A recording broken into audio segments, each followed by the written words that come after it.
Hello everyone, how are you? Fine.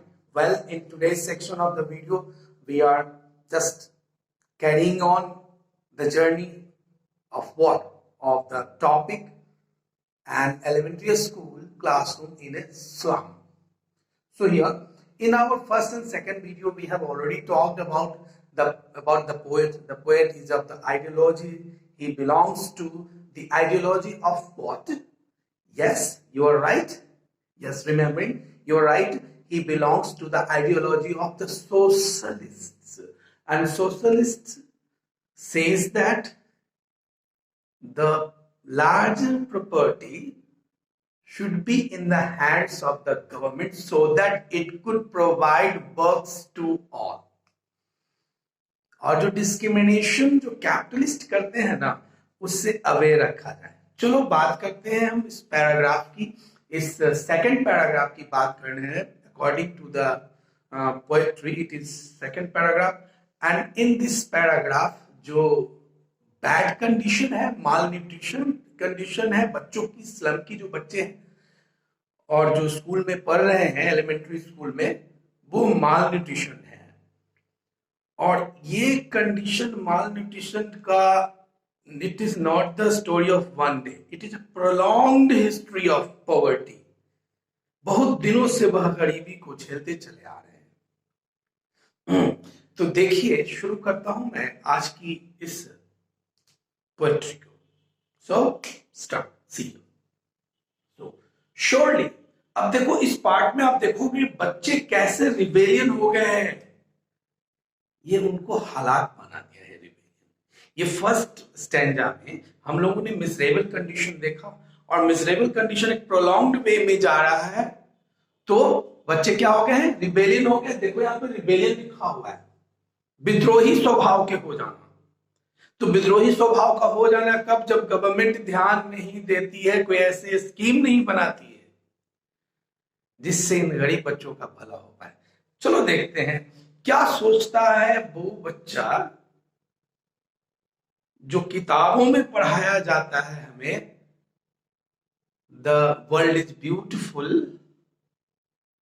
अब उनकी जो वर्ल्ड ब्यूटिफुल नहीं है तो वो रिबेलियन टर्न हो रहा है. देखो, surely Shakespeare is wicked, the map a bad example. तो फर्स्ट लाइन से रिवोल्यूशन आपको नजर आ रहा है. निश्चित रूप से Shakespeare is not a good example for the children, because for the civilized world, Shakespeare is the center of art, literature and civilization. है ना? उनकी किताबों से, उनके पोएट्रीज से सिविलाइजेशन झलकता है, डेवलपमेंट झलकता है. लेकिन यहाँ डेवलपमेंट नॉट एट ऑल. ठीक ना? देखो भाई, तो first line he second paragraph, surely Shakespeare is wicked, the map a bad example. वो जो मैप, जो वर्ल्ड दिखाया जा रहा है, यह अच्छा एग्जाम्पल नहीं है. It is a bad example because it is not matching with the term and condition, life condition of the people who are living in slum. Okay, fine. चलो हम नेक्स्ट लाइन पे देखते हैं. With ships and sun and love tempting them to steal. तो Shakespeare का वर्ल्ड, Shakespeare की दुनिया, Shakespeare की ideology is totally a bad example because it describes ships in open sea, sun, it is a fresh area, and love. ये सभी चीजें जो पुस्तकों से, जो बुक्स से बच्चे पढ़ रहे हैं, ये उनको टेम्प्ट कर रहे हैं, लुभा रहे हैं. क्या करने के लिए? Tempt them to steal. Tempt them to steal का मतलब अगर इनकी कंडीशन इंप्रूव नहीं हो रही है तो ये रॉन्ग पाथ को सेलेक्ट कर लेंगे. It will lead them to criminal activity. What? Criminal, lead to criminal activities. क्यों भाई? क्योंकि उनके पास रिसोर्स नहीं आ पा रहा है. रिसोर्स का मतलब उनको सही से भोजन नहीं मिल रहा है. First need of human being is food, then clothing, then lodging. तो भाई जो फर्स्ट स्टेप ही वो पार नहीं किया है, और उसको बताया जा रहा है कि बाहर का संसार बड़ा खूबसूरत है, टेरॉस वैली है, बेल्ट है, फ्लावरी है, शिप्स हैं, तो इन चीजों को वो ग्रैब करने की कोशिश तो करेगा, उसके पास रिसोर्स नहीं है. He has not got any resource, and due to that one, he might take a wrong path. A criminal mind can be generated in such students.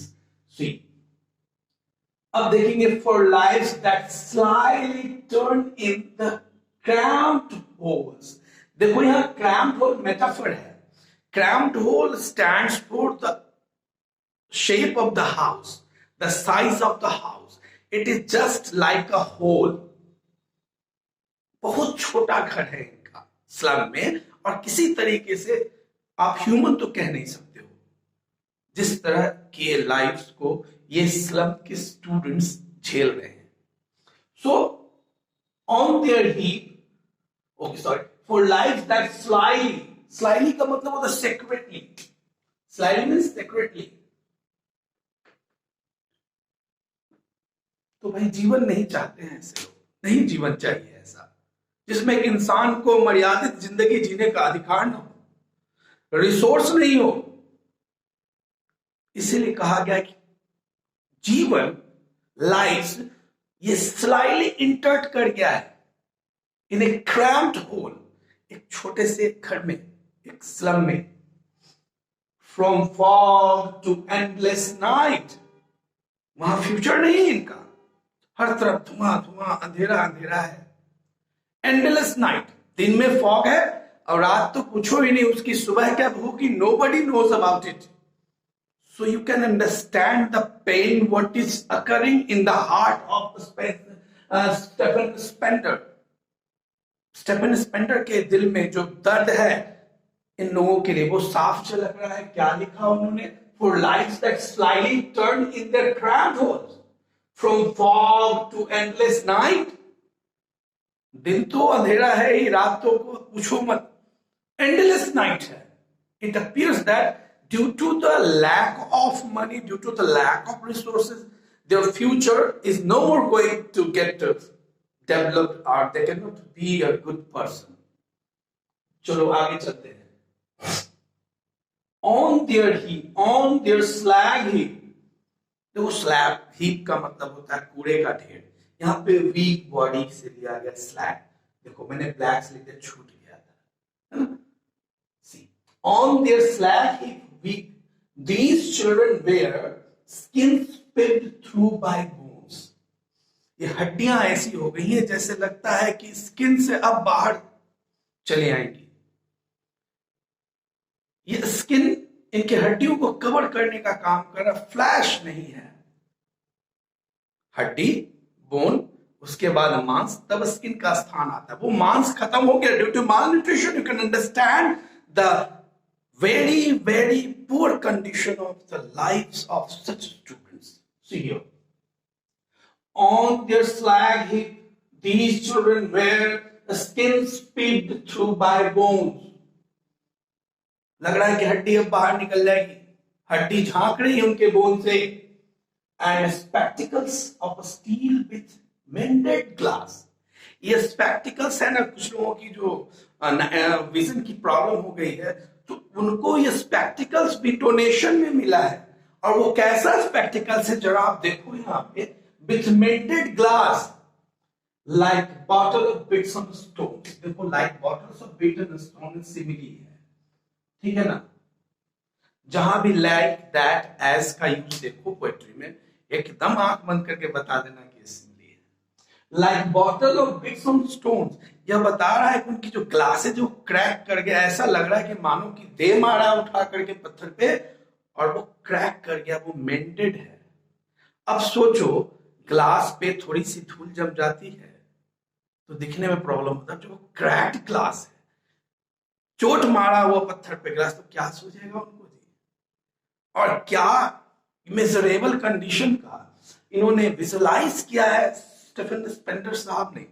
देखो आप, like bottles of bits on stones, all of their time and space are foggy slum. All of their time and space are fog Islam. So plot their maps with slums as big as doom. So plot their maps with slums as big as doom. Doom का मतलब होता है disaster. Doom का मतलब यहाँ पे हुआ कयामत का जो टाइम होता है, सब तरफ तबाही तबाही है। तो मैप में जो इनका स्लम है, इसको मार्क करके रखा है लोगों ने, एक मार्क है that this area belongs to the red lighted zone, this area is undeveloped zone, but nobody is going to make any kind of development, is it? So यहाँ पे आपका ये वीडियो इस पार्ट का फिनिश होता है। मैं जल्द ही आपके लिए इसका लास्ट पार्ट का वीडियो लेकर आपके साथ आऊंगा। तब तक अगर कोई प्रॉब्लम हो, please write a comment and keep watching my video. For watching my video, thanks all of you, bye.